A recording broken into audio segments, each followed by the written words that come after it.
ফরিদপুরের বোয়ালিয়াতে দৈনিক প্রতিদিনের কাগজ পত্রিকার গাজীপুর জেলা স্টাফ রিপোর্টার আসাদুজ্জামান তুহিনকে প্রকাশ্যে কুপিয়ে হত্যার প্রতিবাদে মানববন্ধন অনুষ্ঠিত হয়েছে। শনিবার সকালে বোয়ালিয়া প্রেস ক্লাবের আয়োজনে চৌরাস্তা এলাকায় এই কর্মসূচি পালিত হয়।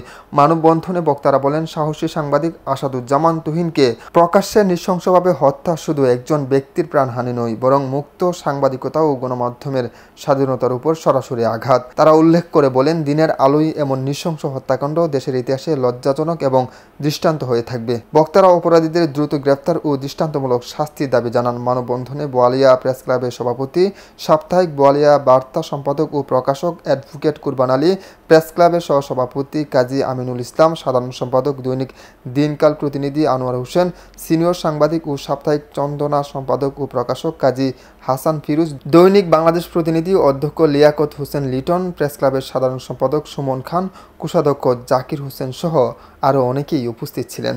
আজকে দুদিন গেছে, কালকে আমিও চলে যেতে পারি, আমার পর হামলা হতে পারে, এর কোনো নিশ্চয়তা নাই।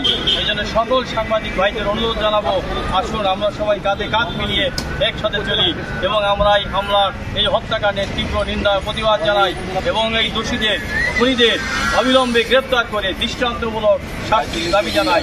সেই শাস্তি যাতে এমন শাস্তি হয় যাতে আর কোনো মানুষ, আর কোনো খুনি, আর কোনো দুষ্কৃতকারী কোনো সাংবাদিকদের বিরুদ্ধে কথা বলতে না পারে। মোহাম্মদ ইমরান, আমার বার্তা, বোয়ালিয়া।